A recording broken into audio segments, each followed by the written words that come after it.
di MSI, dan yang saya hormati Ibu Diana Fitria dari MSI, aku Kaprodi Teknologi Pangan. Yang saya hormati Ketua Acara TPG Mengabdi Universitas Juanda, yaitu Bapak Rifki SP MTP. Dan nanti ibu-ibu, bapak-bapak yang telah hadir mengikuti acara TPG Mengabdi ini. Dan yang saya cintai dan banggakan pengurus himpunan teknologi pangan Juanda atau Himatepa. Pertama-tama yang saya ingin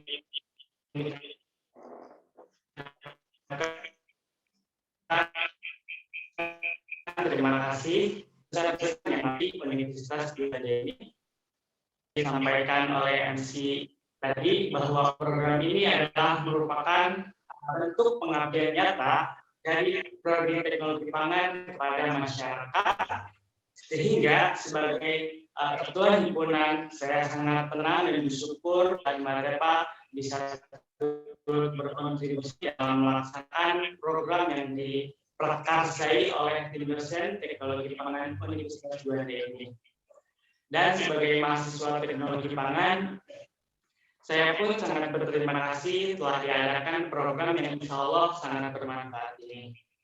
Semoga apa yang telah kita laksanakan atau materi yang telah berikan, semuanya terlibat dalam kegiatan ini, kita dapat bermanfaat, mendapatkan ilmu yang baru daripada materi yang sekaligus insya Allah materi yang luar biasa.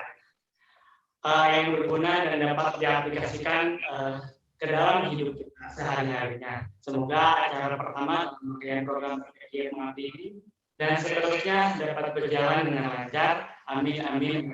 Amin. Mungkin cukupkan dari saya. Lama, insya Allah yang penting kita sama-sama mencari ilmu, menjadikan hal yang baru, menjadikan yang baik buat kita. Akhirul kalam, wassalamualaikum warahmatullahi wabarakatuh. Waalaikumsalam. Waalaikumsalam warahmatullahi wabarakatuh. Terima kasih banyak kepada Kak Arif atas sambutan dan juga doa-doanya. Semoga doa-doanya dapat terkabul ya. Baik, selanjutnya sambutan yang kedua adalah sambutan dari Ketua Pelaksana pada acara kita hari ini, yaitu Ketua Pelaksana dari program TPG Mengabdi Universitas Juanda, yaitu Bapak Muhammad Rifki, STPMTP. Kepada Bapak Rifki, kami persilakan. Baik, bismillahirrahmanirrahim. Assalamualaikum warahmatullahi wabarakatuh. Waalaikumsalam warahmatullahi wabarakatuh. Alhamdulillah ya, puji syukur kita panjatkan kehadirat Allah Subhanahu wa taala yang telah memberikan rahmat nikmat iman, Islam, sehat ya, sehingga kita dapat berkumpul di hari yang bahagia ini. Walaupun misalnya dalam keadaan pandemik ya saat ini, alhamdulillah saya merasa bersyukur diberi amanah oleh Prodi untuk bisa mengadakan kegiatan TPG Mengabdi ini bekerjasama dengan teman-teman dari Himatepa Unida Bogor.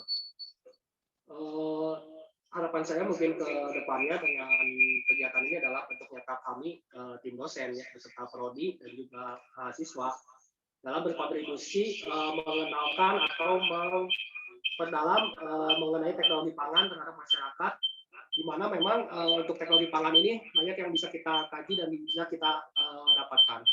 Jadi untuk peserta mungkin saya ucapkan terima kasih ya sudah bersedia hadir. Lalu terima kasih juga kepada Pak Dekan yang sudah bersedia hadir untuk membuka acara ini dan juga tim dosen semua yang telah hadir. Mudah-mudahan dengan kegiatan ini yang kurang lebih mungkin akan diadakan 1 bulan ke depan bisa bermanfaat bagi kita semua dan juga menjadi silaturahmi bagi kita semua. Mohon maaf bila ada kesalahan. Bila taufik wal hidayah. Assalamualaikum warahmatullahi wabarakatuh. Waalaikumsalam warahmatullahi wabarakatuh. Baik, terima kasih Bapak atas sambutan yang luar biasa. Selanjutnya adalah sambutan sekaligus pembukaan secara resmi webinar kita pada hari ini, yaitu oleh Bapak Dekan Fakultas Ilmu Pangan Halal Universitas Juanda Bogor, yaitu Bapak Haji Amar Ma'ruf IR MSI. Kepada Bapak Amar, kami persilakan.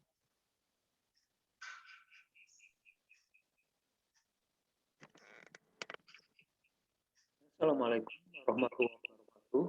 Waalaikumsalam warahmatullahi Waalaikumsalam warahmatullahi wabarakatuh. Alhamdulillah.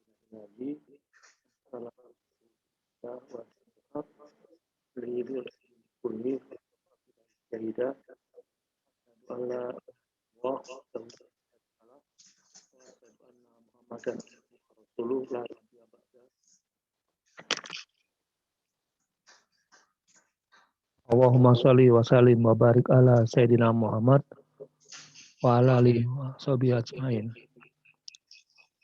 Pertama-tama, marilah kita ucapkan syukur kepada Allah Subhanahu wa Ta'ala yang telah memberi kesempatan kepada kita untuk bisa bertemu hari ini, walaupun tidak bertemu secara langsung, tapi melalui Zoom atau melalui online. Karena memang kita masih belum lepas dari kondisi pandemi COVID-19. Salawat dan salam kita limpahkan ke junjungan kita, Nabi besar Muhammad SAW, beserta keluarganya, dan sahabatnya, dan pengikutnya, termasuk kita semua. Para peserta webinar hari ini, seperti dikatakan tadi oleh panitia dan juga pelaksana, program studi teknologi pangan, serta bekerja sama dengan Himpunan Mahasiswa Teknologi Pangan Universitas Juanda, mengadakan acara TPG Mengabdi yang akan dilaksanakan 6 sesi dimulai hari ini sampai tanggal 26 Juni kalau tidak salah ya. Ini adalah merupakan suatu memang kewajiban kita ya.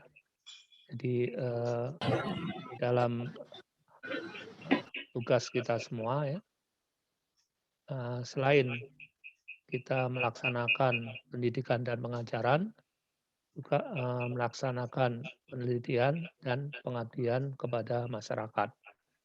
Itu yang kita sebut sebagai Tridharma, yang kalau di Universitas Juanda ditambah 2 lagi menjadi Pancadharma. Jadi memang kegiatan pengabdian adalah kegiatan yang harus dilaksanakan oleh para dosen maupun oleh mahasiswa sebenarnya. Oleh karena itu saya kurang ini juga ya, karena kalau saya lihat ini pematerinya semuanya dosen ya. Saya berharap kalau ada mahasiswa juga memberikan materi. Karena sekarang ini penilaian ini tidak hanya kepada dosen ya.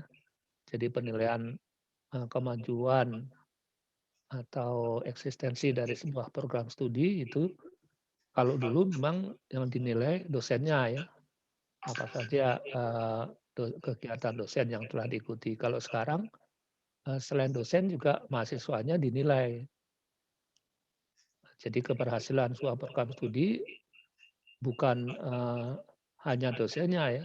Kalau dosennya hebat-hebat ya, tetapi mahasiswanya tidak ada kegiatannya, ya berarti kurang berhasil keeksistensi dari program studi itu.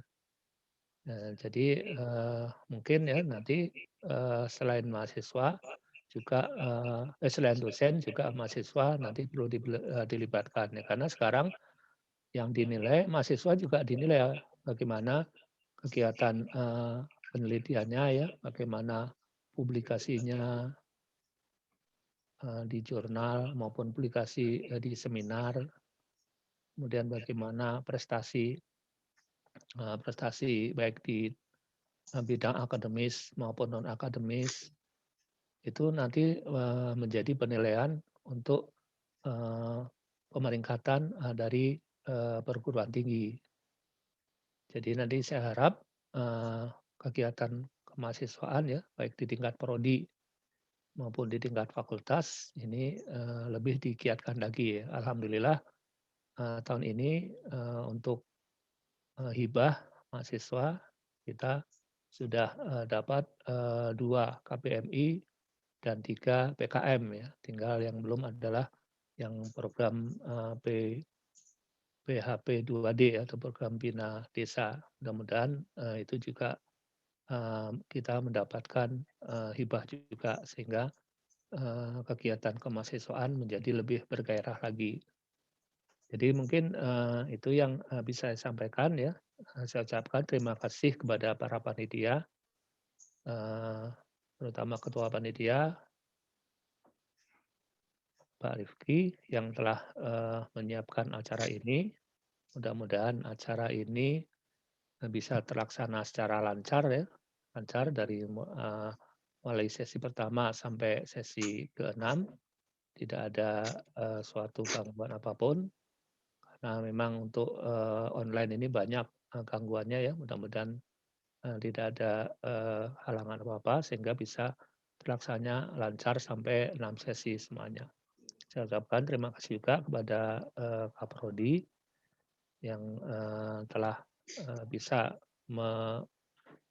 mengerahkan dosen dan mahasiswa untuk melaksanakan acara ini dengan segala keterbatasan yang ada. Terima kasih dengan mengucap Bismillahirrahmanirrahim. Acara TBK Mengabdi secara resmi saya nyatakan dimulai dan semoga Allah memberkati kita semua. Terima kasih. Wallahu yaqul haq wa huwa yahdis sabil. Wassalamualaikum warahmatullahi wabarakatuh. Waalaikumsalam warahmatullahi wabarakatuh. Terima kasih Bapak atas sambutan dan juga pembukaan secara resminya. Maka dari itu acara TPG Mengabdi sesi pertama pada hari ini telah resmi dibuka. Selanjutnya kita akan langsung masuk ke rangkaian acara kita selanjutnya, yaitu penyampaian materi oleh Ibu Tiana Fitrilia. Tetapi sebelum saya bacakan CV dari beliau, saya mau menginformasikan kembali kepada para peserta, barangkali ada yang belum mengisi daftar hadir untuk segera mengisi daftar hadir, karena nanti daftar hadir yang diberikan akan ada 2. Yang sekarang diisi itu adalah daftar hadir pertama. Nanti menjelang akhir acara akan diberikan daftar hadir kembali, itu merupakan daftar hadir kedua. Jadi nanti seperti yang sudah disampaikan bahwa TPG Mengabdi ini akan ada 6 sesi pada 6 minggu dan akan mendapatkan sertifikat bagi peserta yang mengikuti minimal 3 kali program dari kami. Begitu. Jadi nanti bagi peserta yang absen di awal dan juga di akhir selama minimal 3 kali akan mendapatkan sertifikat. Jadi diharapkan untuk seluruh peserta untuk mengisi daftar hadir awal dulu, nanti di akhir kita akan mengisi daftar hadir akhir, seperti itu. Terima kasih.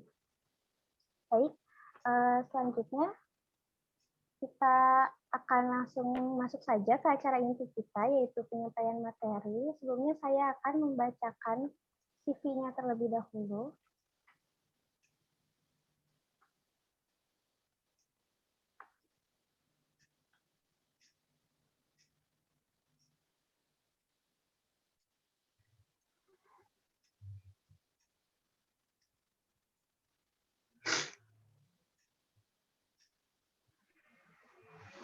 Baik, ini merupakan CV dari pemateri dan juga nanti pemberi pelatihan pembuatan kuis kita pada siang hari ini. Beliau bernama lengkap Ibu Tiana Fitrilia SPD MSI, berjenis kelamin perempuan, berikut adalah NPP dan juga NIDN-nya. Beliau lahir di Curug 15 April tahun 1991. Jabatan struktural di Universitas Juanda adalah sebagai Ketua Program Studi Teknologi Pangan dan Gizi. Jabatan fungsionalnya sebagai asisten ahli fakultas ataupun jurusannya, yaitu Fakultas Ilmu Pangan Halal, jurusan Teknologi Pangan dan Gizi. alamat dari Universitas Juandanya di Jalan Tol Ciawi nomor 1 Bogor 16720. Berikut ada nomor telepon dan juga faxnya. Beliau tinggal di Desa Kota Batu RT 3 RW 14 nomor 63. Alamat emailnya adalah tiana.fitrilia@unida.ac.id. Ibu Tiana ini sudah menghasilkan 45 mahasiswa lulusan mahasiswa gitu ya. Lalu mata kuliah yang diampu oleh beliau adalah kimia, ilmu gizi, lalu ada evaluasi nilai gizi, biokimia pangan. Berikut adalah riwayat pendidikan dari Ibu Tiana. Beliau merupakan sarjana S1 Pendidikan Kimia di Universitas Bengkulu pada tahun 2009 sampai 2013. Lalu S2 jurusan Biokimia di Institut Pertanian Bogor pada tahun 2013 sampai 2015. Beliau bekerja sebagai dosen sekaligus merangkap sebagai Ketua Program Studi Teknologi Pangan Universitas Juanda. Dan beliau juga merupakan pengusaha di bidang makanan dengan brand Faba Food. Berikut adalah beberapa penghargaan yang diraih oleh Ibu Tiana, diantaranya adalah peraih hibah penelitian dikti tentang pangan dietetik dari Labu Kuning, lalu peraih hibah pengabdian dikti tentang produk intelektual kampus dengan mendirikan kantin halal di universitas, dan juga pernah menjadi peserta dalam kegiatan kampus mengajar program Merdeka Belajar Kampus Merdeka Kemendikbud sebagai dosen pembimbing lapang mahasiswa. Nah, itu dia adalah CV dari calon pemateri kita pada siang hari ini. CV-nya sangat-sangat luar biasa dan juga sangat-sangat memotivasi. Baik, langsung saja saya persilahkan kepada Ibu Tiana Fitrilia untuk menyampaikan materi beserta pelatihannya. Ya, baik. Tes dulu ya, suara saya apakah masuk? Masuk, Ibu, terdengar. Ya, masuk, baik. Ibu. Ya, baik. Terima kasih. Assalamualaikum warahmatullahi wabarakatuh. Waalaikumsalam warahmatullahi wabarakatuh. Alhamdulillah wassalatu wassalamu ala Rasulillah sayyidina wa maulana Muhammadin abdillahi amma ba'd. Alhamdulillahirabbil alamin, segala puji hanya milik Allah Subhanahu wa taala atas segala limpahan nikmatnya kepada kita ya. Mudah-mudahan Allah masih memberikan kesempatan yang baik untuk kita, masih diberikan kesehatan, masih diberikan kenikmatan yang lainnya tidak bisa kita sebutkan satu persatu ya. Salam beri salam semoga tersampaikan juga kepada baginda Rasul Nabi Muhammad SAW. Yang saya hormati Dekan Fakultas Ilmu Pangan Halal, Bapak Insinyur Amar Ma'ruf MSI. Yang saya hormati Ketua Himapepa ya, Arif Budiman. Kemudian yang saya hormati Bapak Ibu, jika ada teman-teman adik-adik siswi dan siswa ya, dan juga mahasiswa yang saya hormati, peserta kegiatan webinar series yang pertama hari ini ya. Baik, terima kasih atas kesempatan yang diberikan kepada saya. Jadi hari ini insya Allah saya akan menyampaikan ya materi tentang teknologi show pastry dan juga pembuatan kue sus. Mohon maaf panitia, apakah materi saya bisa di-share? Bisa.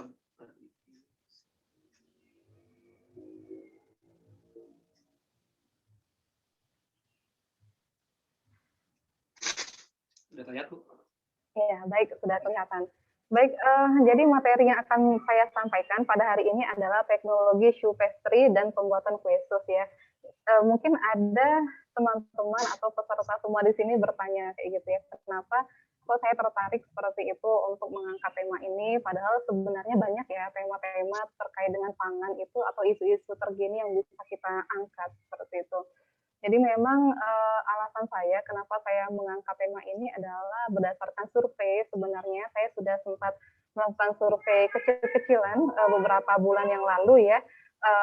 Kira-kira apa sih yang menjadi kebutuhan dari masyarakat seperti itu ketika saya akan mengadakan pelatihan seperti itu ya. Dan memang hampir semuanya ketika itu saya memberikan pilihan, kebanyakan mau membuat pembuatan kue sus.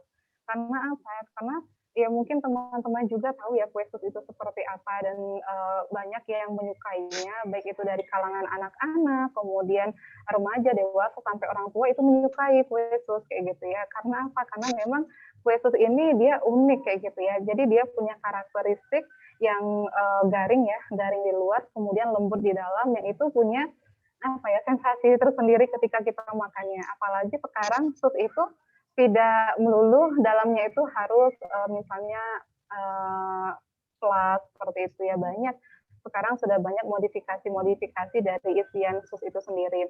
Nah, banyaknya peminat dari sus ini tidak sejalan tentunya dengan apa ya, kemampuan banyak orang untuk membuat kue sus. Karena apa? Kue sus itu mudah dimakan, banyak yang senang, namun tidak mudah dalam membuatnya ya. Karena membutuhkan teknik-teknik tertentu supaya susnya itu jadi. Saya dapat laporan dari beberapa rekan yang menyatakan bahwa ketika buat sus itu permasalahan yang dihadapi adalah susnya tidak berongga, susnya kempes seperti itu ya. Nah, itu kita harus tahu teknologi apa sih atau teknik-teknik apa sih yang harus diterapkan saat kita membuat kue sus. Jadi sebenarnya itu yang melatar belakangi saya ya untuk mengangkat tema ini. Ya mudah-mudahan dari kegiatan ini nanti banyak teman-teman bisa mendapatkan pengalaman tentunya ya, kemudian bisa mendapatkan informasi sehingga bisa diaplikasikan. Oke, next. Oke, kenapa saya mengambil pastry ya, padahal banyak produk-produk yang lainnya seperti produk bakery dan lain sebagainya. Tadi sudah saya sampaikan. Jadi untuk kue sus ini dia merupakan salah satu jenis pastry ya.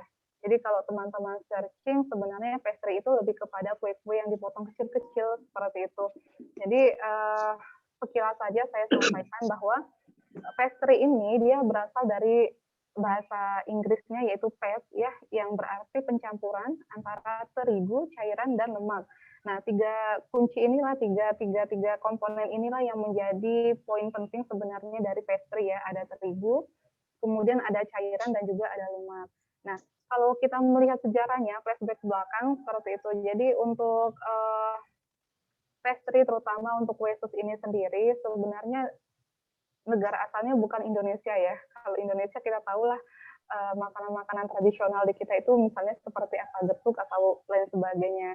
Namun untuk kue sus ini, kalau yang saya baca dari sejarahnya bahwa kue sus ini berasal dari Prancis seperti itu ya, dari Prancis atau negara-negara Eropa lainnya. Dan cukup banyak peminatnya, tidak hanya di Indonesia saja, bahkan itu di mendunia kayak gitu ya untuk kue sus, tentu dengan karakteristik negara masing-masing kayak gitu. Kalau kita di Indonesia mungkin lebih suka sus itu dengan isian flat, atau kalau di luar ya bisa dengan apa ya, isian yang lainnya.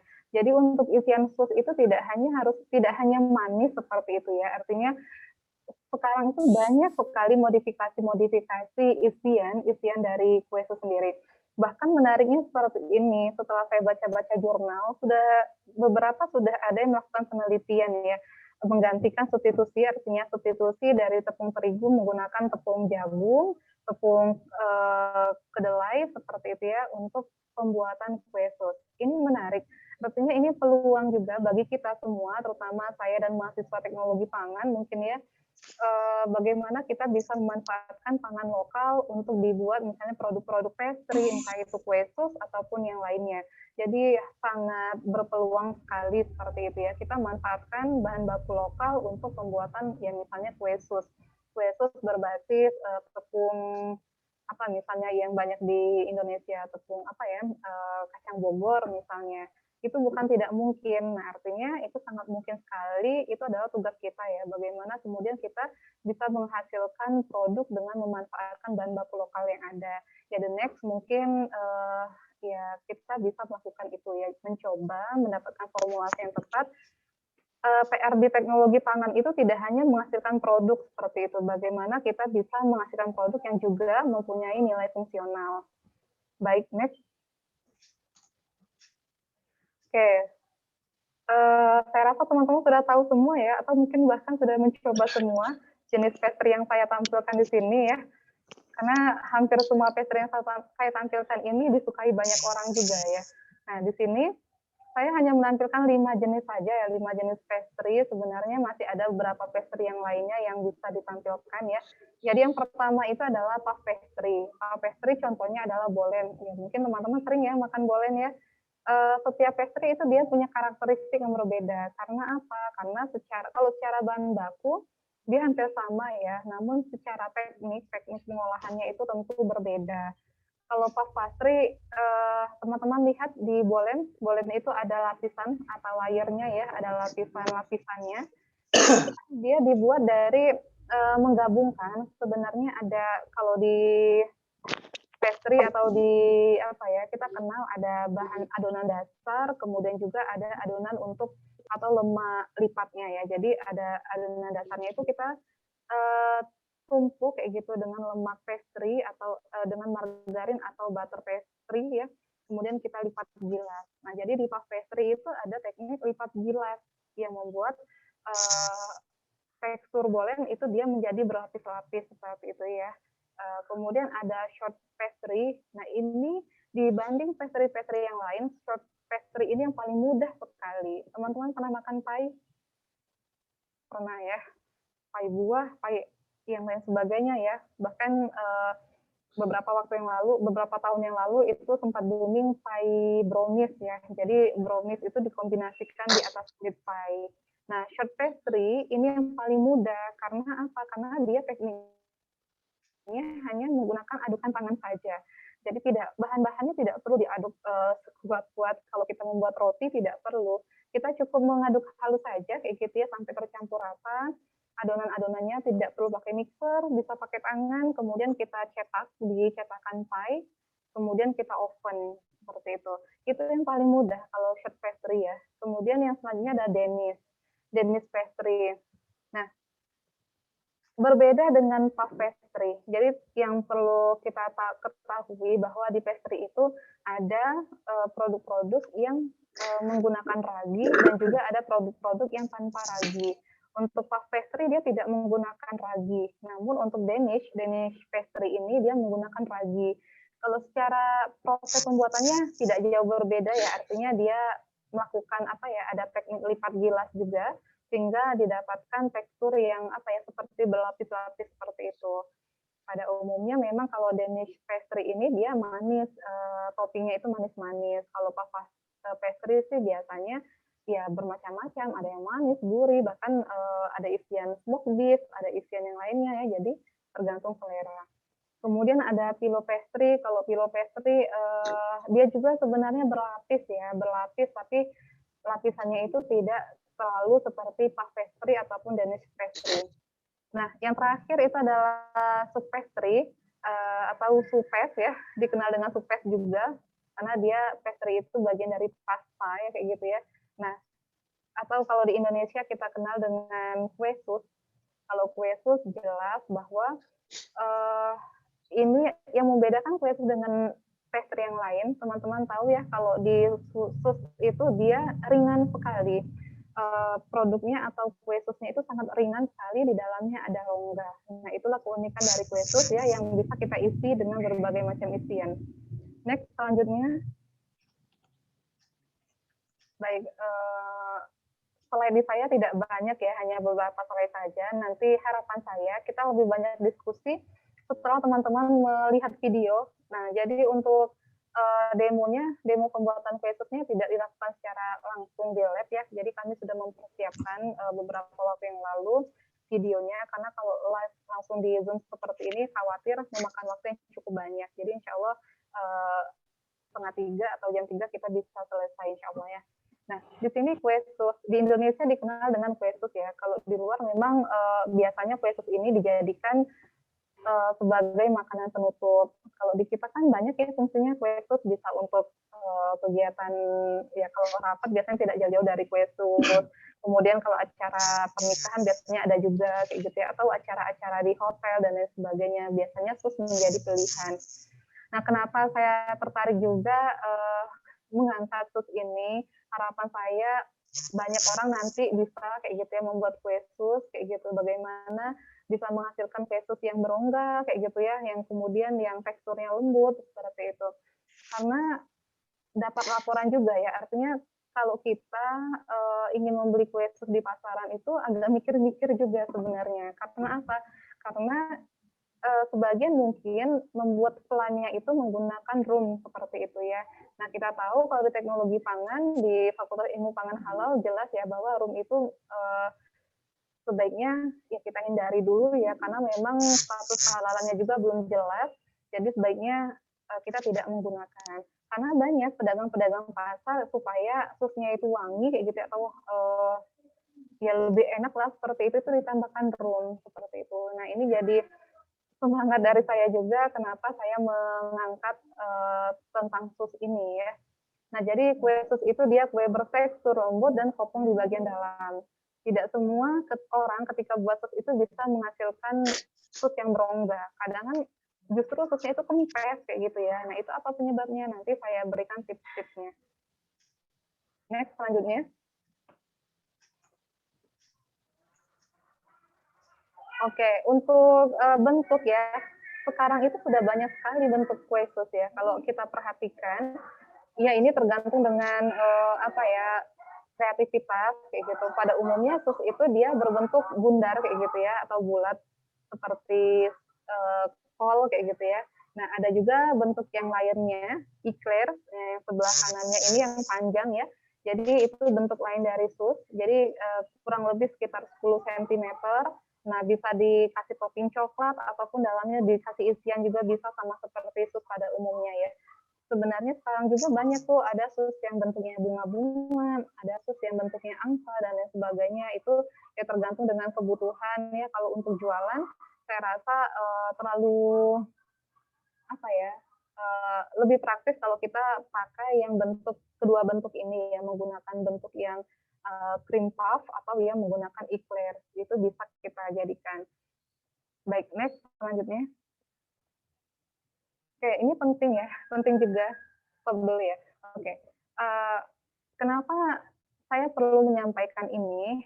Kenapa perlu disampaikan fungsi dan titik kritis bahan? Inilah salah satu keunggulan dari program studi teknologi pangan ya yang ada di Fakultas Ilmu Pangan Halal. Mahasiswa diberikan bekal seperti itu ya, bagaimana tidak hanya bekal pengetahuan saja mengolah produk hewani ataupun nabati, mahasiswa juga diberikan bekal bagaimana mengetahui titik kritis dari bahan. Karena apa? Ya kita sebagai seorang muslim tentu kita sudah tahu ya bahwa kita punya kewajiban untuk mengkonsumsi makanan atau minuman yang halal ya. Nah, ini penting bagi seorang produsen atau pelaku usaha lah seperti itu. Atau ketika kita ingin membuat makanan, ini harus menjadi konsen kita juga ya. Nah, yang pertama itu adalah margarin.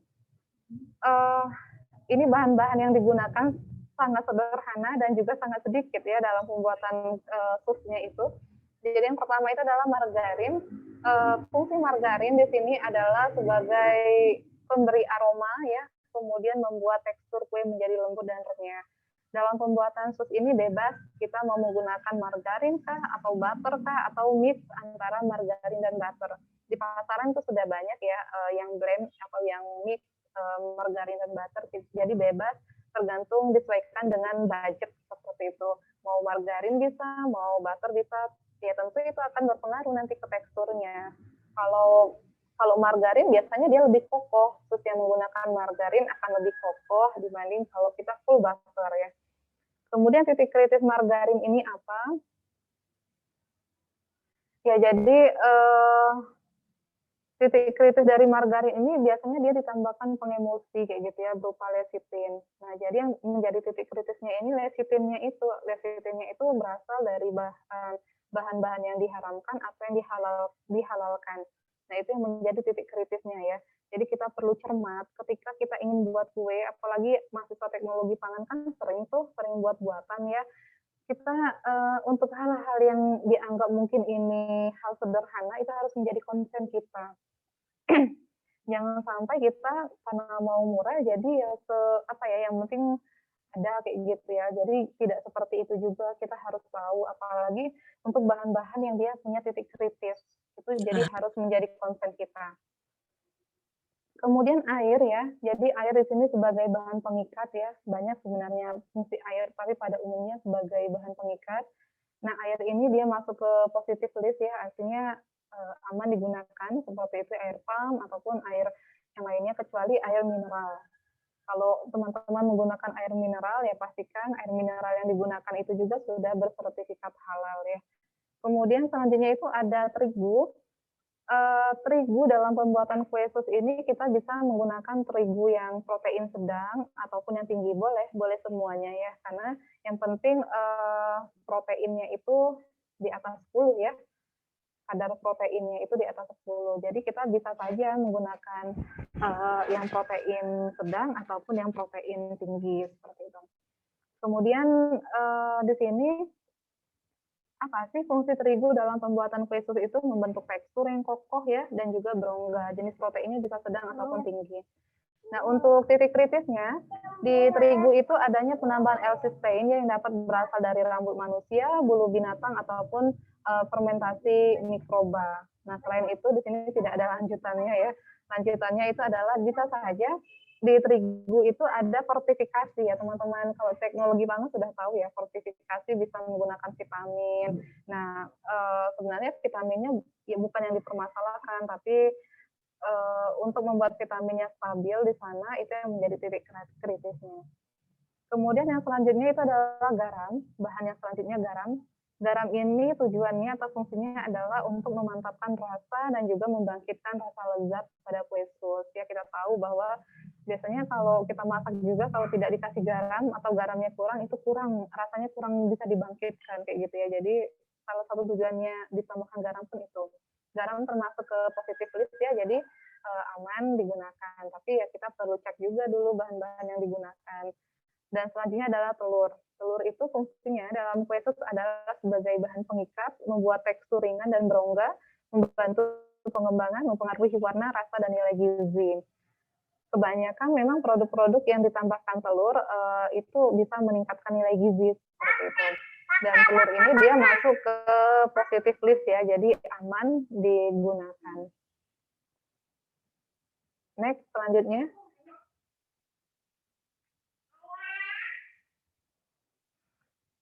Oke, satu-satu dulu ya, jangan ditampilin semua. Ini langsung ya, oke. Baik, ini yang paling penting teman-teman. Nanti harapan saya setelah videonya ditampilkan ya kita bisa banyak diskusi. Teman-teman punya kesempatan hingga waktu yang ditentukan oleh panitia untuk banyak bertanya ya. Jadi silakan manfaatkan waktunya untuk bertanya sebanyak-banyaknya jika ada pertanyaan.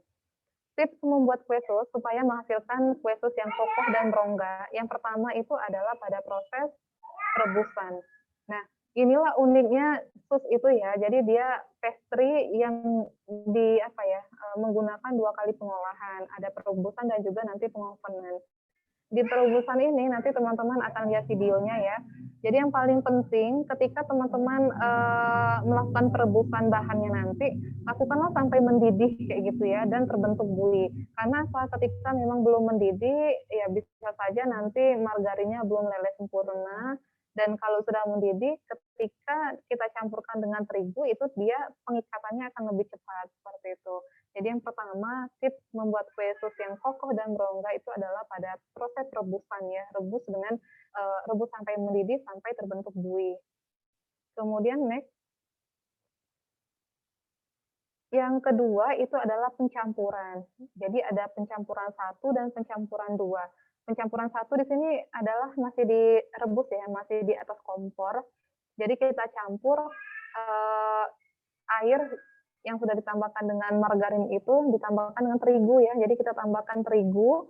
Nah, saat menambahkan terigu itu gunakan api yang kecil. Karena apa? Ketika kita menggunakan api yang besar, maka sangat berpotensi adonan kita menjadi cepat gosong padahal itu belum matang misalnya seperti itu. Jadi gunakan api yang kecil ya.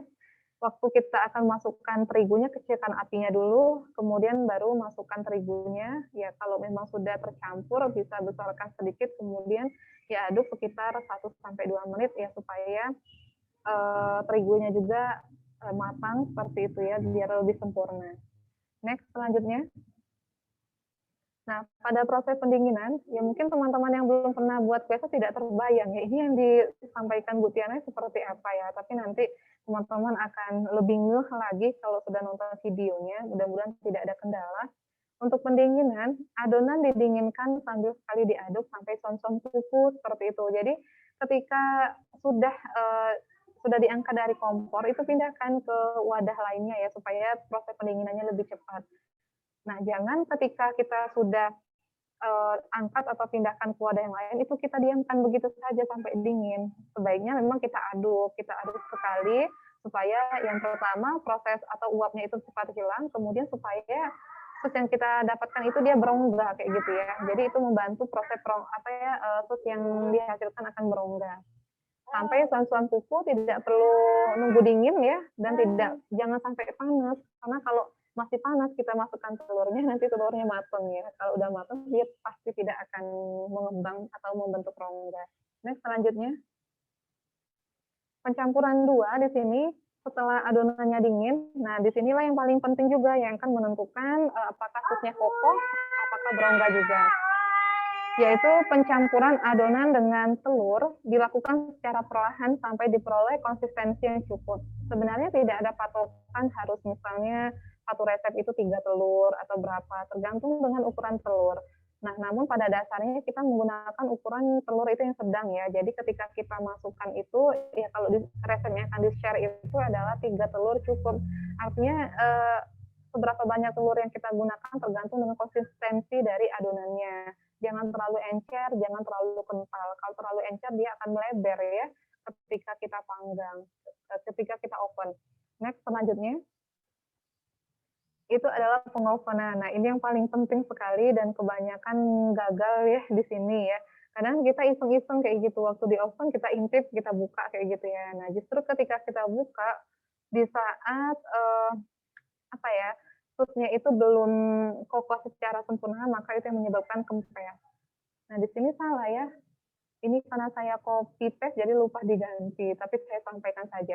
Waktu pengovenan itu biasanya di oven, kalau saya biasanya menggunakan suhu 200 derajat Celcius, namun tergantung dengan ovennya juga. Ada yang menggunakan 220 derajat Celcius pada selama 15 menit pertama, kemudian diturunkan suhunya 195 derajat Celcius, dilanjutkan sampai susnya benar-benar kokoh dan berongga. Nah, kuncinya ketika teman-teman membuat kue sus, ketika sudah masuk oven jangan sekali-sekali dibuka ya sebelum susnya itu kokoh. Nah, biasanya akan terbentuk buih-buih itu. Nah, kita bisa intip saja di ovennya, diintip apakah masih jadi untuk melihat apakah ini sudah atau belum, kita intip saja. Kalau masih ada buih-buihnya, maka jangan diangkat ya, karena itu akan membuat sus menjadi kempes seperti itu. Nah, secara saintifik kita banyak sebenarnya mendapatkan ilmu dari pembuatan kue sus. Jadi tidak hanya sekedar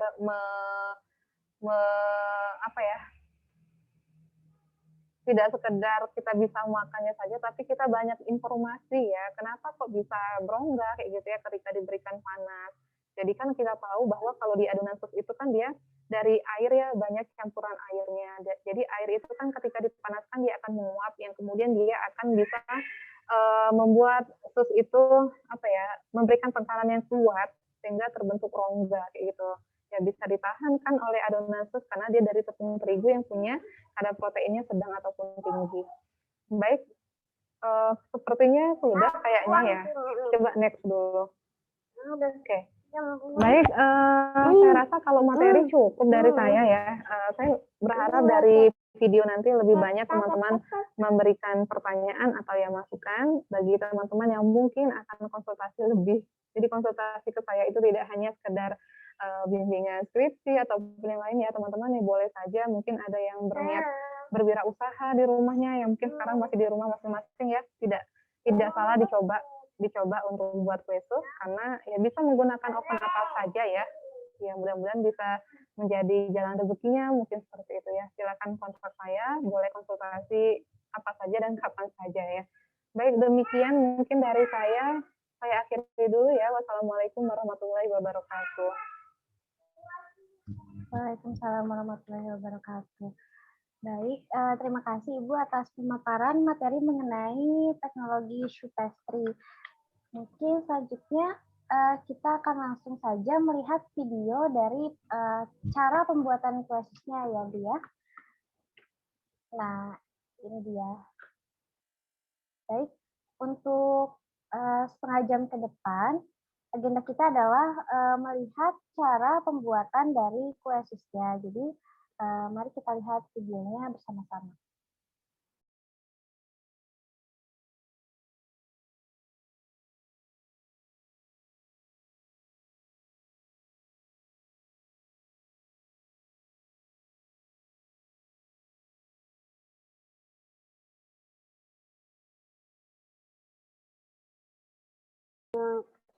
Suaranya tidak terdengar ya di saya ya?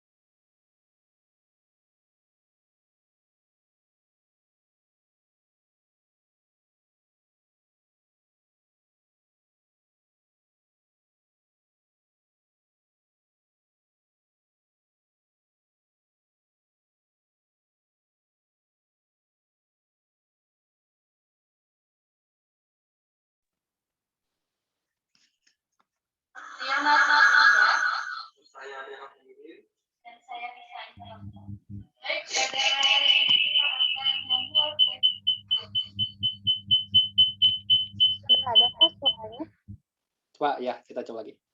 Ya. Kedengeran nggak? Enggak. Belum. Tadi sempat terdengar ya? Iya, tadi sempat terdengar.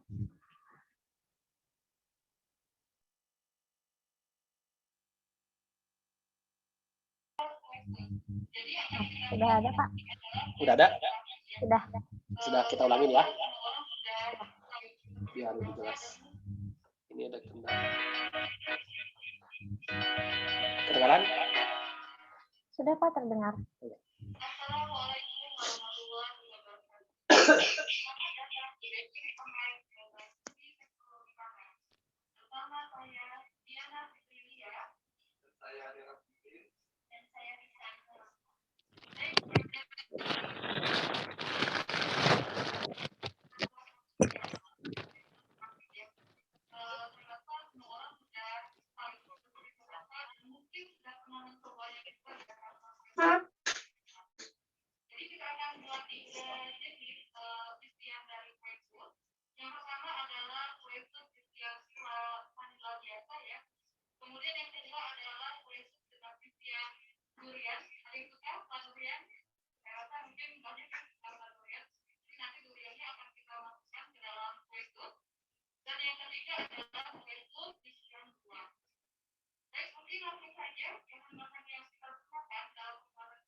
itu kita masak dulu. Jadi dalam pembuatan Yesus itu kita perlu memasak bahan intinya ya. Kita bisa masukkan air. Kita masukkan air terlebih dahulu di dalam panci ya. Nanti kita masak dengan api sedang boleh ya. Kemudian kita masukkan di sini margarinnya. Margarinnya kita masukkan juga ke dalam panci ya.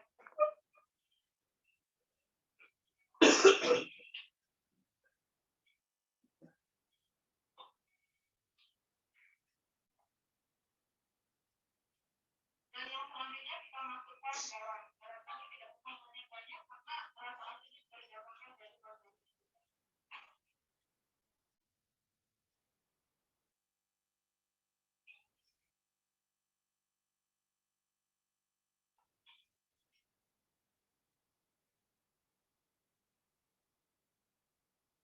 Oke, jadi untuk tahap pertama cukup 3 bahan saja. Ada air, kemudian ada margarin, dan juga ada garam.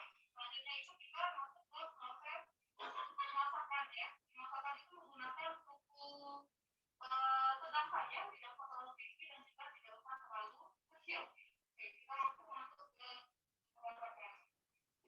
Baik, sekarang kita masuk ke dalam proses pemasakan ya. Jadi sudah disampaikan maksudnya itu sudah ya, berusaha ya. Nah, ini ada triknya kalau kita mau buat kue food berhasil. Ternyata orang-orang membuat kue food itu pun kan kayak gitu ya. Nah, jadi ini salah satunya. Kalau teman-teman nanti mau coba di rumah kalau membuat kue food, pastikan yang di sini waktu kita masak margarin, ada air dan garam itu benar-benar harus sempurna dan juga dia mendidih gitu ya sampai mendidih dan juga keluar apa ya istilahnya bumbunya seperti itu. Jadi jangan sampai harus mendidih itu langsung kita masukkan atau kita tambahkan terus. Perasaan sudah sampai benar-benar mendidih, kemudian muncul bumbunya juga ya, lalu kita masukkan terigu secara perlahan atau bisa juga langsung kita masukkan juga.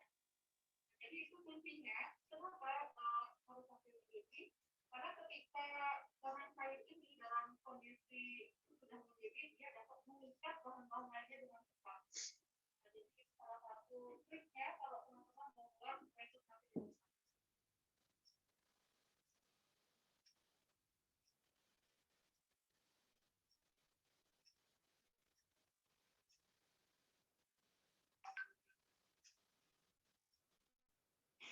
Baik, seperti ini aja sudah cukup ya. Kita lihat sudah mendidih tuh. Kalau sudah mendidih otomatis sudah larut ya, sudah larut. Kemudian juga margarinnya sudah larut secara sempurna. Kemudian sudah banyak bunyi yang bisa dilihat ya, bunyinya sudah terlalu di sana. Nah, langkah selanjutnya itu kita masukkan terigunya. Kita bilang ya, ini menggunakan terigu protein tinggi. Waktu kita akan masukkan terigu, usahakan dalam kondisi api yang kecil, tidak usah dimatikan. Kecil saja apinya. Kemudian kita masukkan. Masukannya tidak usah takut-takut, jadi langsung kita masukkan saja semuanya seperti ini. Kemudian dilakukan dengan cepat ya. Nah, kalau sudah masuk terigunya ini kita aduk terus, kayak gitu jangan sampai nanti tidak terasa ya.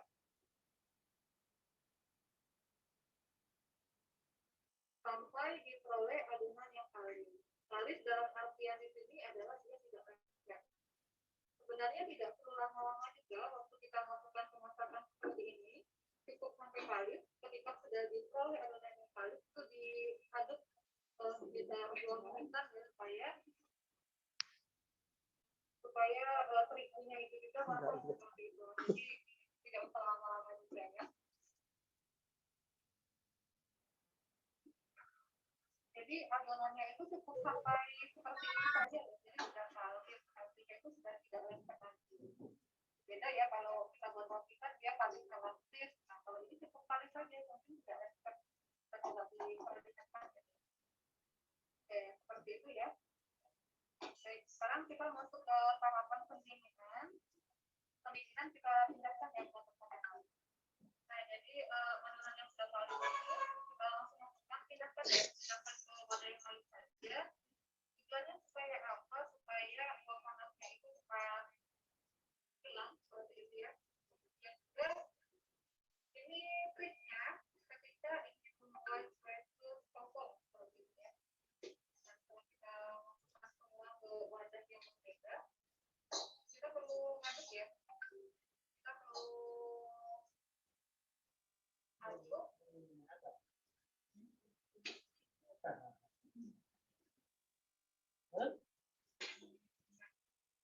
ini kita perlu tidak usah terus-terusan diaduk, tapi sekali diaduk saja.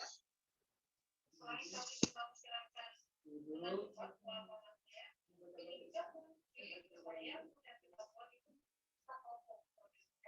Jadi jangan dilihatkan kita biasakan saja sampai ya mungkin boleh atau makan sangat betul. Jangan sampai dalam keadaan panas seperti ini kita masukkan telurnya. Kenapa? Karena telurnya bisa matang ya.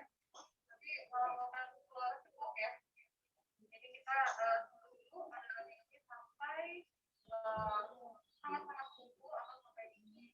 Kemudian baru kita masukkan telurnya. Baik, sekarang kita akan coba ya.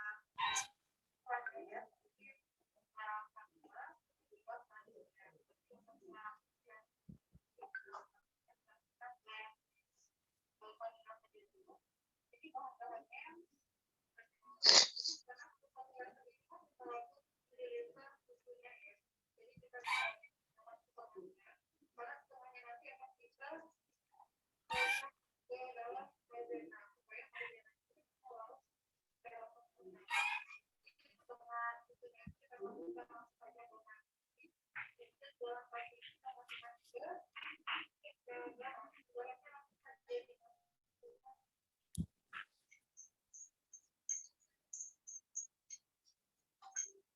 kemudian kita masukkan margarin. Kalau untuk satu resep margarinnya itu hanya 2 sendok teh saja. Bumbunya ini selesai, kemudian kita saja ya sampai bumbunya mendidih, maka kita masukkan yang setengahnya lagi itu kita masukkan ke setengah blender ya untuk hilangkan. Kita masukkan kemudian kita masukkan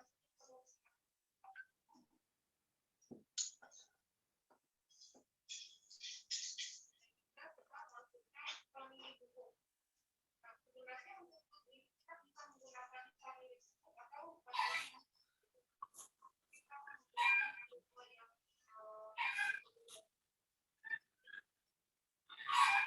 masukkan kalau untuk ini itu seperempat ya, seperempat ini kita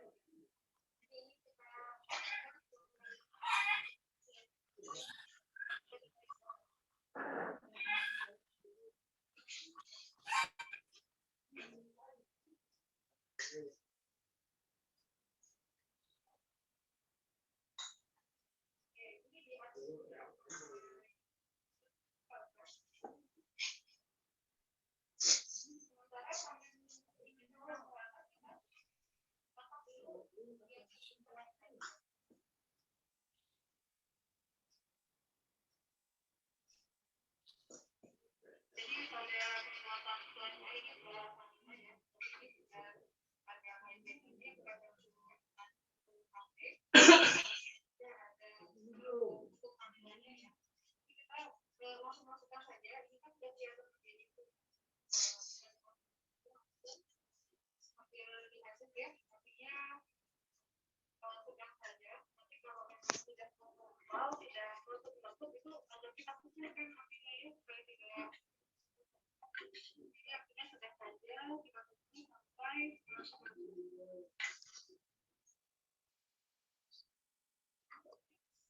jadi ini cuaca ya kita buat yang tadi ini konsistensinya kurang lebih seperti ini.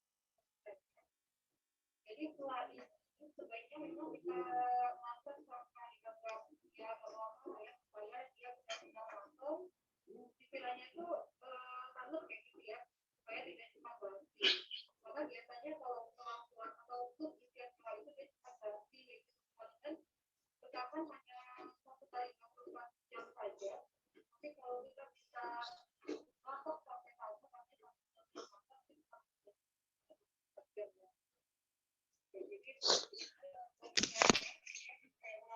jadi untuk pembuatan gulanya ini tadi kan susu yang setengahnya itu kita masak seperti ini ya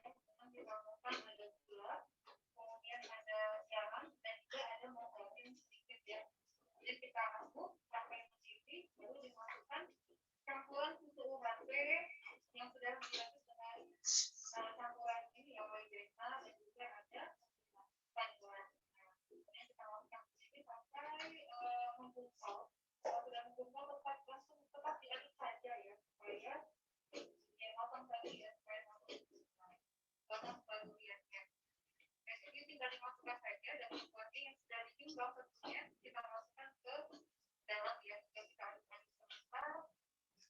Jadi sekarang kita akan buat kulitnya ya. Tadi adonan supnya sudah kita siapkan kemudian satu kupingnya dan ya sama susu lah seperti itu boleh dimasukkan telurnya ya. Nah untuk memasukkan telurnya itu kita masukkan secara perlahan saja, tidak usah semuanya karena kita butuh melihat konsistensi dari adonannya nanti ya. Jadi ini salah satu kunci keberhasilan juga waktu kita membuat kue telur. Nah telurnya bebas mau diproses dulu seperti ini boleh atau kita masukkan satu-satu juga ke dalam adonan boleh ya.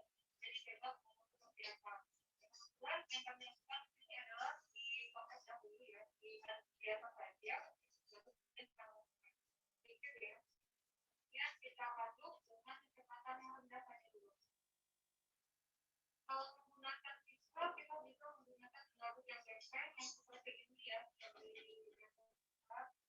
namun bisa saja kita menggunakan whisk itu bisa. Yang lalu menggunakan pisau.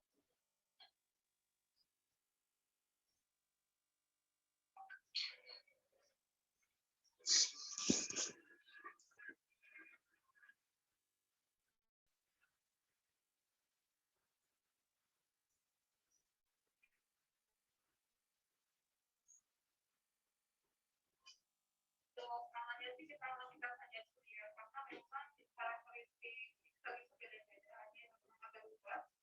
Kita bisa lakukan mau di mixnya ditambah.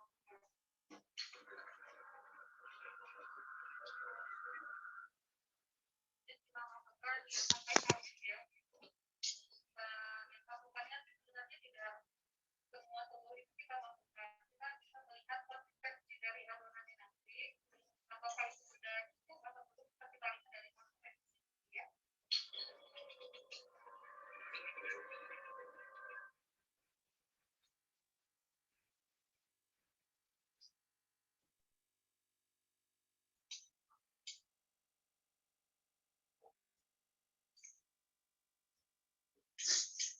Jadinya sampai rata. Kalau untuk itu tidak harus sampai lama ya, maksudnya yang penting rata saja.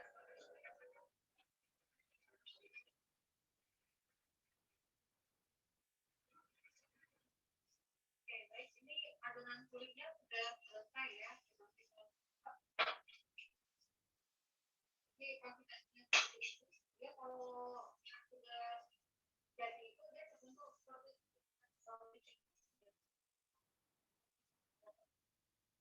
ini tinggal kita saja ya di bagian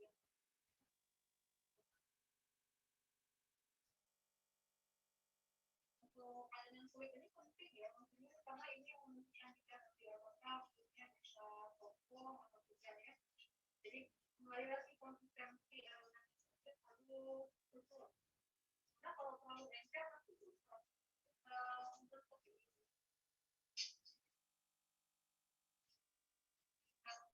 Kalau teman-teman mau membuat kue dengan kulit yang lebih lembut, itu gunakan hanya kuning telurnya saja. Tapi kalau kita mau membuat kulit yang agak kokoh, yang kokoh seperti itu ya, kita gunakan kulit telurnya juga. Jadi ini kami menggunakan telur utuh, ada bagian telur juga ada.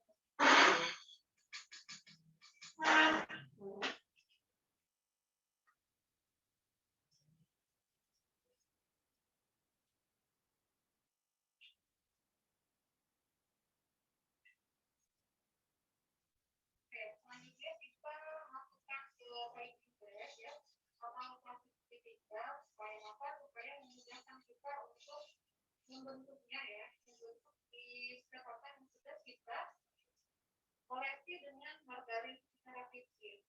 Dan sebenarnya boleh menggunakan margarin, kalau bisa kita menggunakan minyak ya. Jadi kalau di rumah ada minyak, kita boleh tipis saja kesempatan ini dengan menggunakan minyak. Nah, penting juga kalau misalnya teman-teman kalau membuat itu tidak ada cetakannya nih, jadi tidak masalah. Kita langsung saja ke yang seperti ini. Kita olesi sedikit dengan margarin, kemudian langsung kita untuk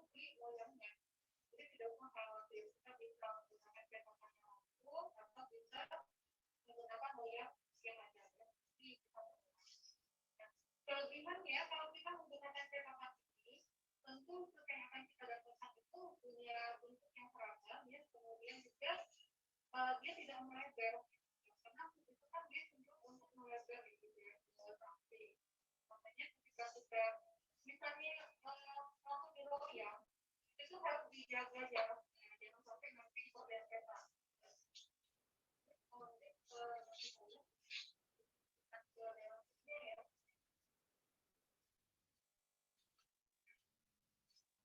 Untuk memudahkan, misalkan kita menggunakan dua plastik segitiga. Plastik segitiga yang pertama itu kita lakukan kulit yang seperti ini ya. Sebenarnya banyak di pasaran jenis kulit. Tentu jenis kulit itu akan menentukan bentuk dari kulitnya nanti seperti apa. Kita menggunakan kulit yang seperti ini. Kita lakukan saja dalam kain pinjetnya atau dalam segitiganya ya. Kemudian kita gunting.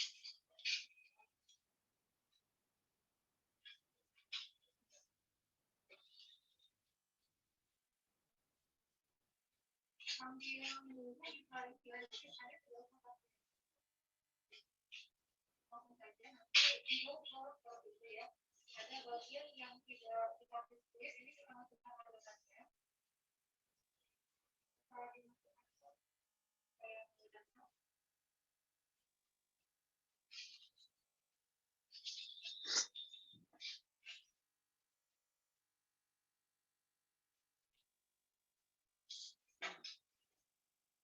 Berapa banyak yang dimasukkan itu tergantung dengan apa ya kemampuan tangan kita ya.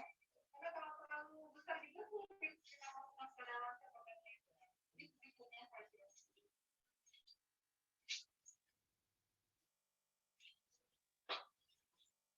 Jadi kalau sudah nanti ujungnya digunting sedikit supaya bisa dimasukkan ke dalam.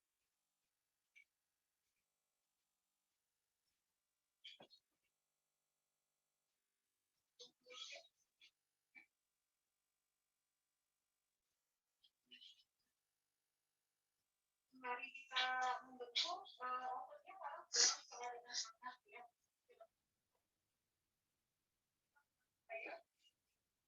Kemudian menyiapkan ovennya. Jadi oven itu untuk wafer itu harus dipanaskan terlebih dahulu. Suhunya sekitar 200 derajat Celcius ya. Oke, baik, ini sudah kita masukkan ke paste-nya ya. Nah, kita tutup saja di cetakannya. Ya, bukan bentuknya disesuaikan dengan merah saja ya.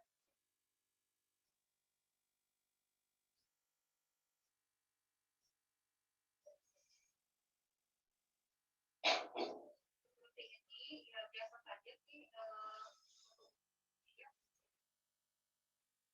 Kalau mau yang lebih besar lagi boleh. Kalau ini kita buat untuk ukuran sedang ya.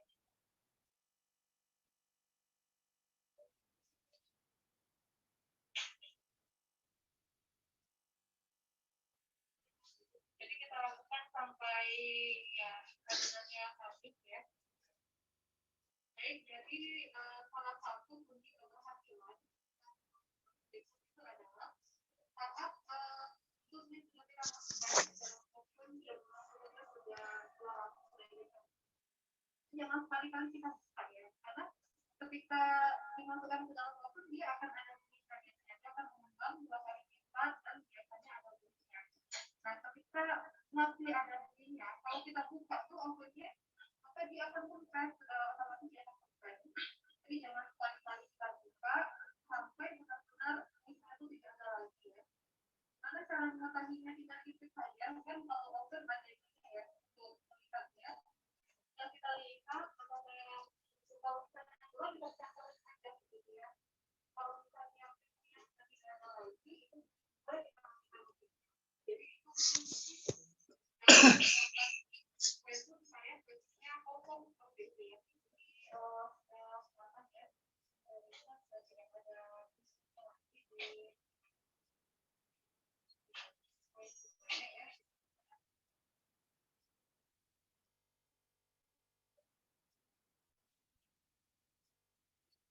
Ini hasilnya. Ya. Warnanya seperti ini.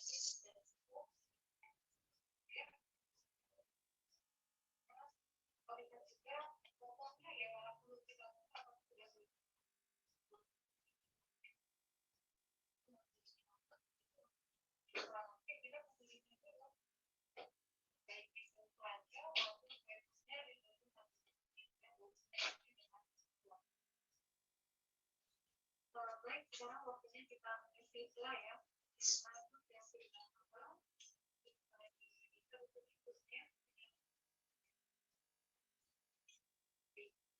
kita akan uji dengan 3 varian ini. Yang pertama itu adalah isian kelas saja ya, jadi kelas yang ini isian kelas. Kemudian yang kedua adalah isian durian. Ini buku duriannya yang sudah kita buka. Kemudian isian setelah kita kombinasikan dengan buah. Di sini kita menggunakan melon. Sebenarnya teman-teman bisa menggunakan melon ini itu jauh lebih enak ya. Melon atau buah-buah itu selera saja. Kemudian ada strawberry dan juga ada jeruk. Nah, langkah pertama adalah kita masukkan dulu selain itu juga ya, supaya memudahkan kita nanti waktu masukkan ke dalam pemikiran bebas saja ya. Mau kita belas, jadi pastikan beras yang kita gunakan itu sudah dalam keadaan plastik ya, sudah.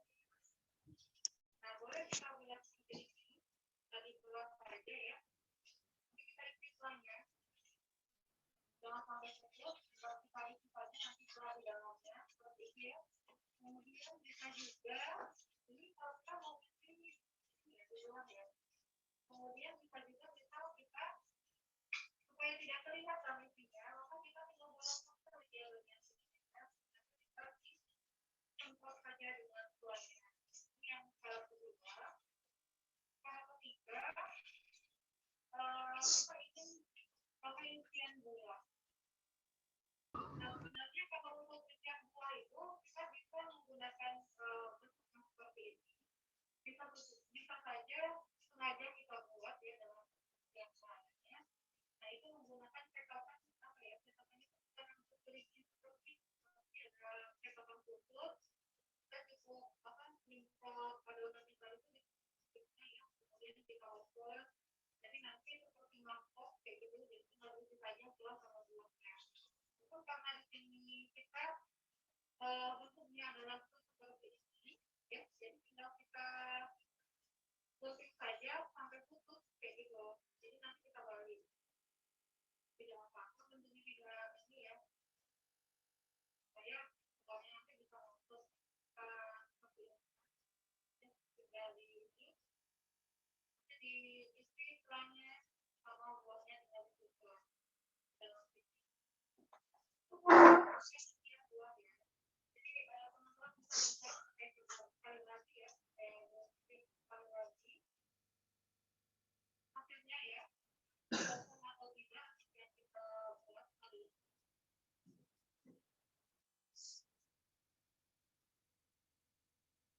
Jadi seperti ini yang kalau prosedurnya fitnya diikuti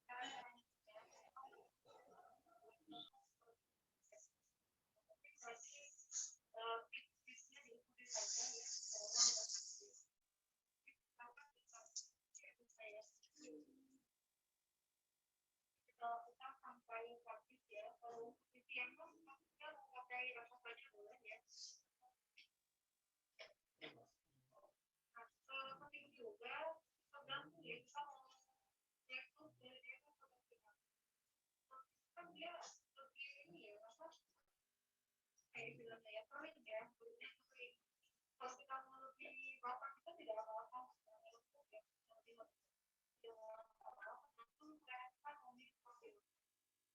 Tapi saja dibuat lebih kering gitu ya.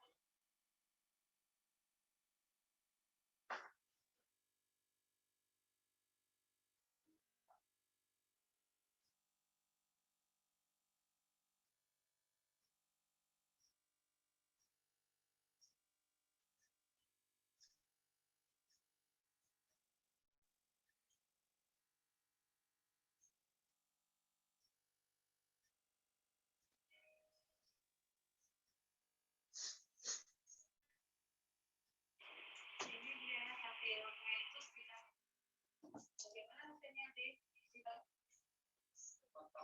ya. Jadi untuk varian isi disesuaikan saja dengan mereka ya.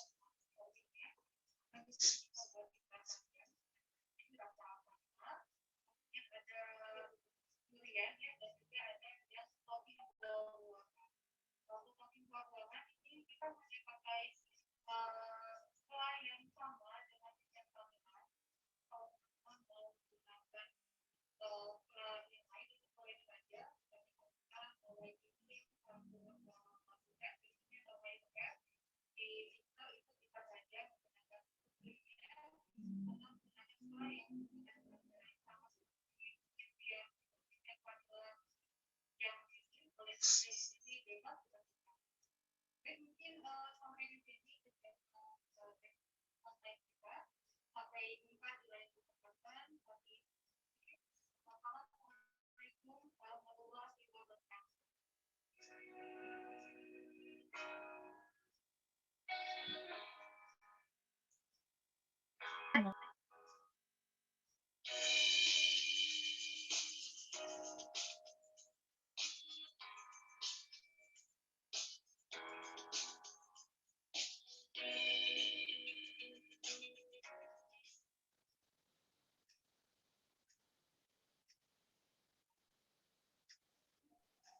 Nah, baik.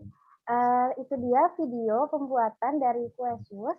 Setelah sebelumnya kita mendapatkan materi mengenai apa itu Silvestri dan juga apa itu Kuesus, lalu kita melihat video pembuatan Kuesusnya.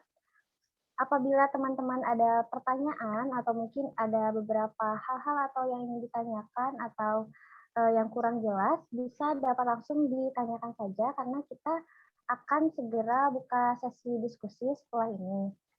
Bagi teman-teman yang yang ingin bertanya, silakan untuk langsung saja mengaktifkan mikrofonnya, lalu menyebutkan nama dan dari instansi mana, dan bisa langsung ke pertanyaannya.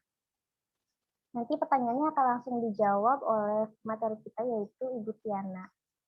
Baik, kepada yang ingin bertanya, bagi penanya pertama, silakan.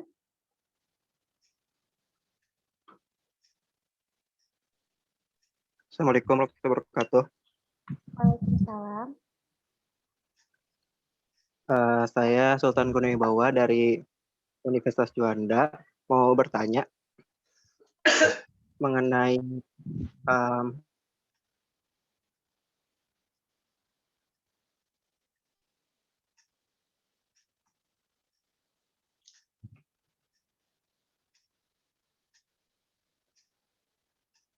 kan protein tepung cakra ya. Nah, gimana mengkonsumsi Kuesus tersebut? Terima kasih.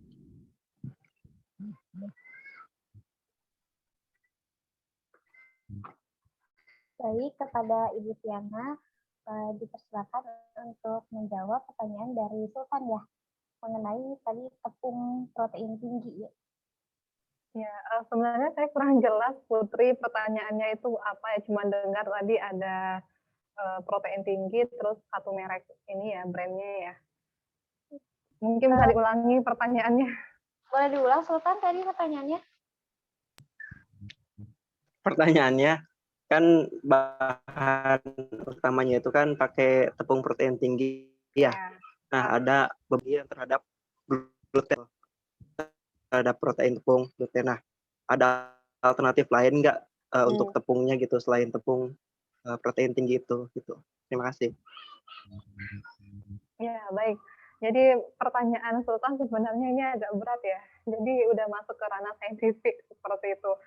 Jadi sebenarnya tadi inilah tugas kita sebenarnya kayak gitu ya. Jadi memang ada beberapa orang yang memang dia tidak bisa mengkonsumsi produk-produk yang itu dari tepung kayak gitu, tepung terigu terutama karena ada kandungan gluten.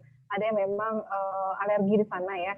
Nah, jadi memang PR kita semua, PR kita bersama di sini adalah bagaimana kita bisa menghasilkan produk yang itu bisa low gluten atau juga free gluten. Nah, untuk Kuesus sendiri sejauh ini memang dari yang saya baca ya di jurnal apapun di jurnal kayak gitu ya, baru substitusi saja, jadi belum bisa menggantikan 100% dari tepung terigu ya, karena memang yang untuk pembuatan Kuesus itu kita butuh proses pengembangan juga.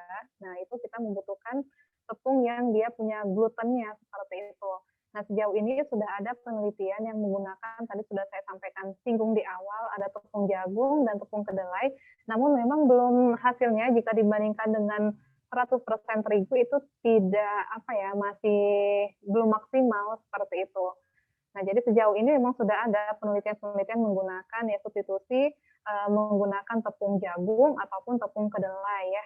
Jadi itu bisa. Nah, tentu untuk menjawabnya alternatifnya seperti apa yang bisa menghasilkan kue sushi yang sempurna pengembangannya itu kita Ya harus berdasarkan penelitian tentunya, karena kita kan bagian dari ini ya, scientific yang harus ya kita coba dulu seperti itu, mencari formulasi yang tepat. Jadi seperti itu ya Sultan ya. Jadi kita bisa mencoba memanfaatkan bahan baku yang ada seperti itu untuk melihat bagaimana kue sus yang dihasilkan. Oke Bu, terima kasih Bu. Ya baik. Baik. Silakan bagi penanya kedua. Ada yang ingin ditanyakan?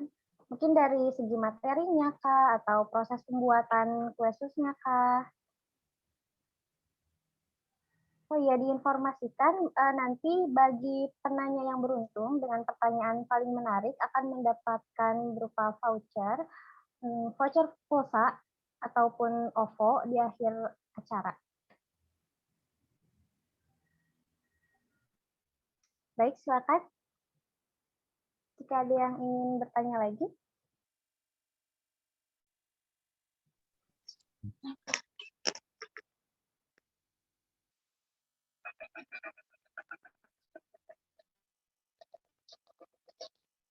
Assalamualaikum, izin bertanya. Waalaikumsalam. Ya, silakan. Tolong Ya, dan instansinya, Kak. ya, perkenalkan nama saya Ahmad Aji Laksono dari Universitas Juanda, Bogor. Sebelumnya izin bertanya, Ibu, untuk kue sus sendiri, bagaimana sih tekstur yang agar dia keras? Apakah dari segi terigu yang banyak akan membuat keras, atau apakah dari suhu pemasakan? Itu aja, Ibu. Terima kasih.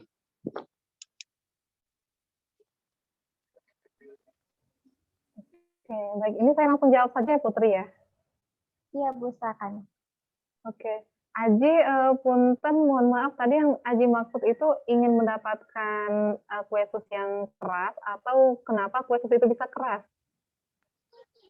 Agar mendapatkan teksturnya keras gitu. Oh, yang kokoh seperti itu. Iya. Iya. Baik, jadi memang bagaimana kita bisa mendapatkan tekstur kue sus yang kokoh ya. Sebenarnya banyak faktor yang menyebabkan kenapa kue susnya itu lembek seperti itu. Tadi Aji benar ya, tadi Aji sempat menyatakan apakah itu di proses pengovenan atau apa tadi ya. Nah, jadi yang perlu kita perhatikan juga di sini adalah ya jenis tepung terigu tentu itu sangat mempengaruhi juga kayak gitu ya. Kemudian penambahan telurnya itu sangat menentukan juga apakah dia nanti akan kokoh atau tidak. Jadi biasanya kan kalau kita ingin menambahkan telur itu harus dalam keadaan adonannya itu yang suam-suam kuku, tidak terlalu panas, tidak terlalu dingin. Nah biasanya yang itu yang menentukan juga kayak gitu ya. Dia akan keras banget itu apabila didinginkan begitu saja kayak gitu. Jadi biasanya kalau kita ingin mendapatkan kue sus yang kokoh, tadi saat konsistensi adonannya itu harus pas waktu kita penambahan telurnya. Kemudian juga pada proses pengovenan. Nah, kalau kita ingin mendapatkan yang lebih garing, bisa lebih agak lamakan waktunya ya. Yang penting dia sudah mendapatkan tekstur yang kokoh, kemudian kita tambahkan sedikit waktunya. Nah, itu biasanya dia akan menjadi lebih kokoh kue susnya. Itu tergantung selera ya. Kadang ada yang suka yang lembut, seperti itu kue sus, tapi ada yang suka juga kokoh, dia garing di luar tapi lembut di dalam. Jadi di oven juga itu sangat mempengaruhi untuk mendapatkan kue sus yang kokoh atau yang keras ya, seperti itu. Bahkan sekarang kalau saya perhatikan ya, ada kue sus dari Jepang ya, kalau tidak salah. Jadi dibuat dua adonan khusus susnya untuk kulitnya, terus ada adonan satu lagi ya, yang itu dibuat dari bahan tertentu sehingga lebih crunchy seperti itu. Jadi di atasnya itu warna coklat, adonan sus yang kulitnya itu ditimpali ya, dia apa bahasanya ya. Jadi dia itu lebih crunchy kayak gitu susnya. Agak berbeda dengan yang saya demokan tadi di video ya. Itu ada. Nah, tentu ya kita bisa memodifikasi dengan berbagai macam teknik-teknik kayak gitu ya. Jadi gitu ya Ji ya, terkait dengan ya bagaimana bisa menghasilkan kue sus yang kokoh, pengovenan tentu sangat berpengaruh. Baik. Bagaimana Kak Ji, apakah sudah menjawab? Sudah, terima kasih Ibu. Baik, terima kasih. Ya, sama-sama. Baik, masih ada waktu ya untuk penanya selanjutnya. Jika ada yang mau ditanyakan atau mungkin didiskusikan, silakan. Put, Dinda mau tanya. Baik, silakan Kak. Baik Ibu, Assalamualaikum warahmatullahi wabarakatuh. Saya Dinda Armi dari Universitas Juanda Bogor. Ingin bertanya Bu, tadi sempat mendengar saat materi kalau kue sus itu di oven di suhu 200 derajat selama 15 menit pertama. Lalu suhunya diturunkan sampai matang. Nah, untuk suhu setelah diturunkannya itu kira-kira pada suhu berapa ya Ibu? Sama satu lagi, kan tadi di materi juga ditulis bahwa tepung yang digunakan itu bisa protein tinggi dan bisa protein yang sedang. Nah, itu apakah nanti hasilnya akan berbeda atau seperti apa? Itu saja Ibu, terima kasih. Ya, baik, saya langsung jawab ya. Jadi yang pertama terkait dengan suhu. Nah, sebenarnya di dunia apa ya, baking atau apa itu memang kita harus trial and error juga ya. Kadang kan apa yang saya lakukan belum tentu Dinda sama kayak gitu di ovennya masing-masing karena karakteristik oven tentu berbeda seperti itu.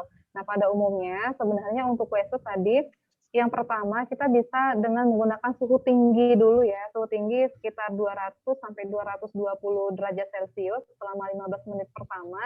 Itu tujuannya apa? Supaya uapnya itu cepat keluar seperti itu. Karena kan bahan sus itu kita dari air ya, basisnya itu adalah air. Jadi harus dengan suhu tinggi supaya mempercepat proses penguapannya.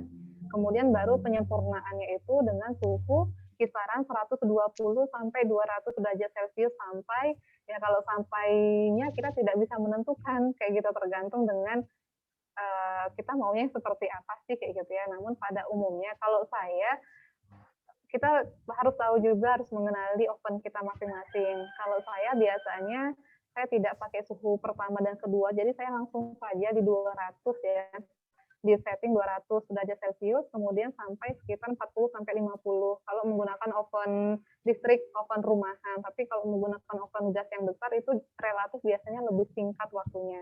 Jadi kita harus kenali dulu karakter dari oven kita masing-masing. Namun memang konsepnya dalam pembuatan pengovenan kue sus itu harus dalam suhu yang tinggi. Ya seperti itu ya Dinda. Itu yang suhu. Kemudian yang kedua terkait dengan terigu, apakah bagaimana bedanya seperti apa? Sebenarnya kan kalau menggunakan protein sedang dan juga protein tinggi itu kan proteinnya di atas 10 ya, 10 sampai 14 seperti itu kalau yang tingginya. Tidak begitu signifikan perbedaannya, artinya dengan menggunakan yang sedang saja itu kita sudah bisa menghasilkan kue sus yang berongga, kue sus yang mengembang. Nah, jadi biasanya akan tidak terlalu berbeda signifikan sih, kita ya bebas mau menggunakan yang terigu protein sedang ataupun yang protein tinggi. Kalau protein tinggi biasanya memang volumenya akan lebih besar dibandingkan dengan yang protein sedang. Seperti itu ya Dinda.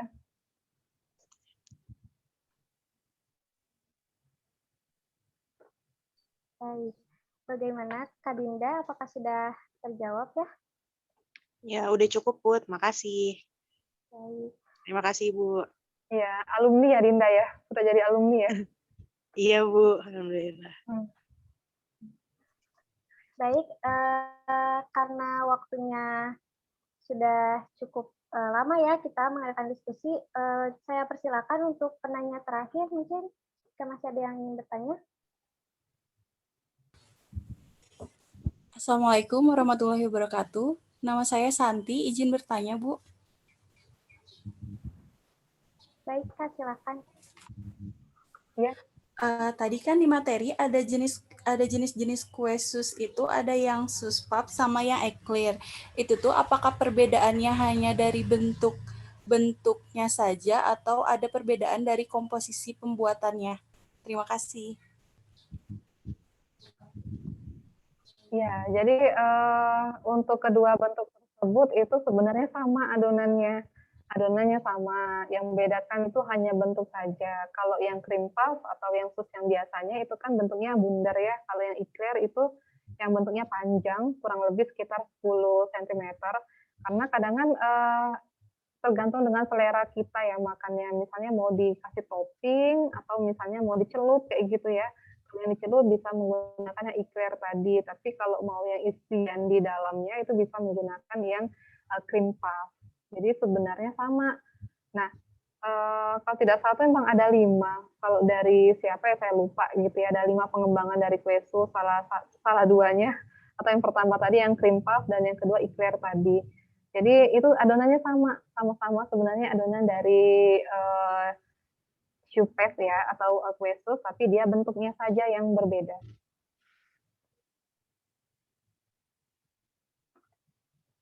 Begitu ya, Santi. Iya, baik Bu, terima kasih. Sama-sama. Baik. Baik, terima kasih kepada seluruh penanya. Alhamdulillah itu merupakan penanya terakhir ya Bu, mengingat dari waktu kita yang sudah semakin sore. Alhamdulillahirrahmanirrahim, acara inti kita pada hari ini berarti sudah terlaksana, mulai dari penyampaian materi sampai pembuatan kue sus, lalu dilanjutkan dengan diskusi. Alhamdulillah banyak sekali ilmu yang dapat kita ambil. Sekarang kita jadi tahu mulai dari teorinya, lalu juga materi-materinya, proses pembuatan kue susnya. Sekali lagi terima kasih kepada Ibu Tiana atas waktunya. Dan kalau tidak salah, juga kue sus ini merupakan salah satu produk dari bisnis Ibu, betul ya Bu ya? Dari Faba Food? Ya, betul sekali. Jadi kalau saya boleh cerita ya, jadi mungkin teman-teman bisa mengambil hikmahnya saja. Sebenarnya produk utama saya itu adalah kue bolen ya, masuk ke puff pastry ya. Namun waktu itu dapat tantangan, jadi seperti dapat tantangan saja. Saya sama sekali belum pernah sebenarnya buat kue sus kayak gitu ya, dapat orderan dari dosen TPG. Dan apa ya, kalau saya berpikirnya ketika kita, yang penting kita ada kemauan untuk belajar kayak gitu ya. Jadi sejak saya mendapatkan orderan pertama kali yang saya pun belum pernah buat sebenarnya, itu jadi motivasi saya untuk belajar kayak gitu ya. Artinya ketika teman-teman mendapatkan tantangan, jangan langsung ditolak kayak gitu. Coba ya diterima, dipelajari sambil kita mengevaluasi kayak gitu ya. Jadi kesan pertama waktu itu memang sudah dibilang enak kayak gitu ya. Namun waktu order kedua, ketiga dan seterusnya disampaikan jauh lebih enak yang kedua dan ketiga dan seterusnya ya. Jadi artinya kita terus belajar. Ketika kita mendapatkan tantangan jangan langsung menyerah, tapi kita coba terima kemudian pelajari dan evaluasi. Nah, jadi sampai saat ini alhamdulillah kalau kue sus itu menjadi primadona ya. Jadi mengalahkan bisnis saya yang pertama kayak gitu alhamdulillahnya.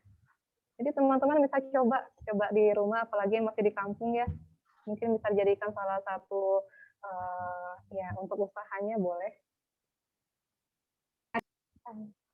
Wah, luar biasa sekali ya, kita mendapatkan resep kue sus langsung dari owner dari bisnis pastry, owner bisnis pastry-nya langsung. Wah, semoga kita semua juga selain mendapatkan ilmu baru juga termotivasi seperti kata Bu Tiana tadi, jangan takut untuk mencoba.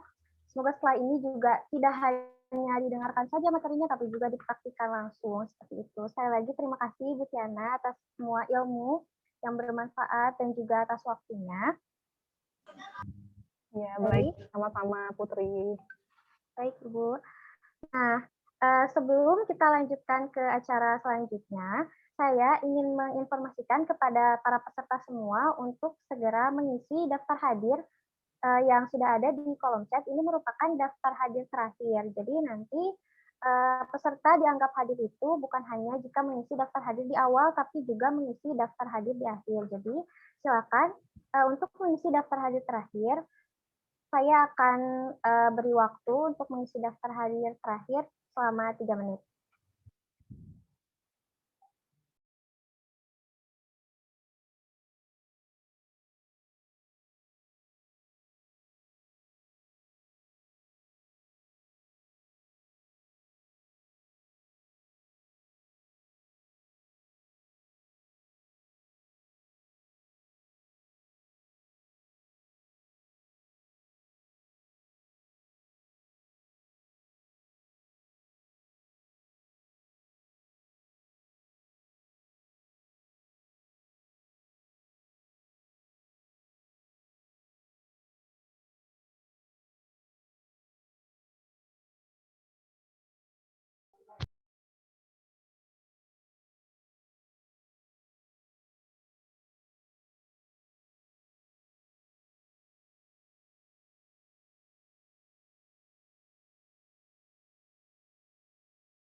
Baik, silakan kepada para peserta jika belum mengisi daftar hadir untuk segera mengisi daftar hadir.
Baik, karena setelah ini akan ada sesi foto bersama, jadi jika yang sudah mengisi daftar hadir, dipersilakan untuk mengaktifkan kameranya.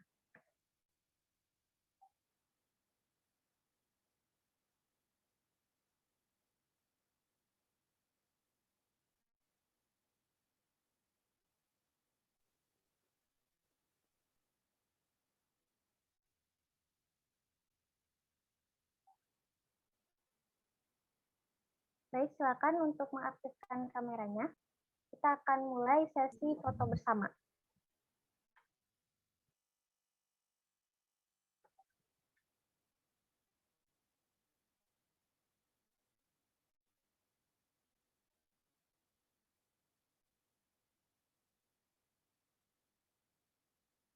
Baik, ditunggu ya untuk para peserta untuk segera mengaktifkan kameranya.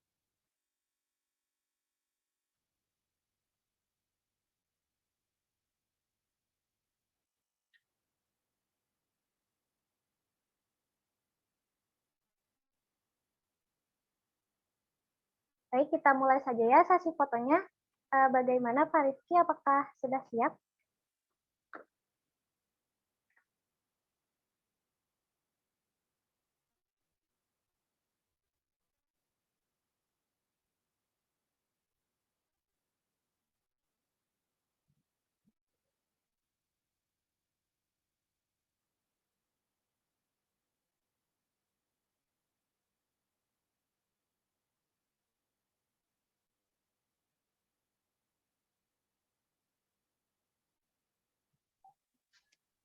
Baik, kita mulai ya sesi fotonya. Baik, kita foto. Nanti fotonya ada 4 ya, ada 4 slide. Ya, 4 slide. Baik. Ya, baik. Silakan ya, jika sudah masuk kamera. 1, 2, 3. Baik, mungkin bisa dipandu oleh Pak Rizky mungkin Pak? Ya, dipandu aja ya. Ya.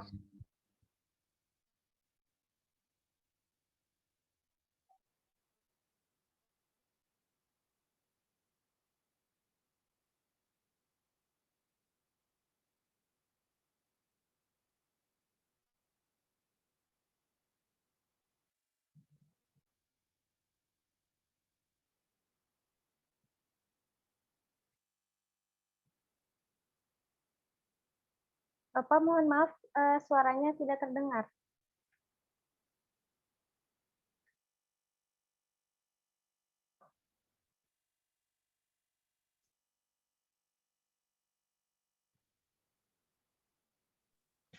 Baik, kita ulang lagi ya.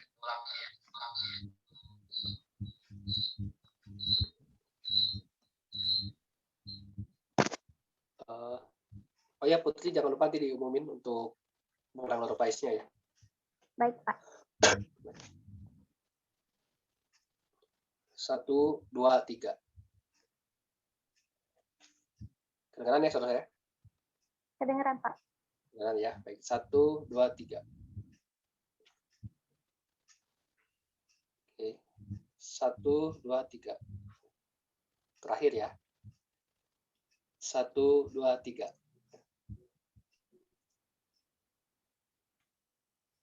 Baik, udah.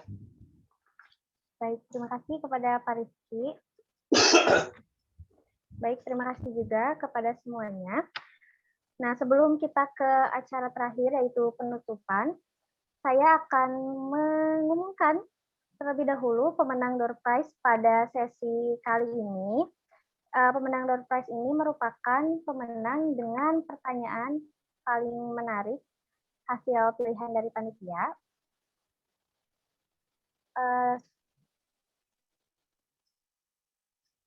Baik, untuk hadiah door prize-nya sendiri berupa voucher, bisa berupa voucher pulsa ataupun voucher OVO atau GoPay.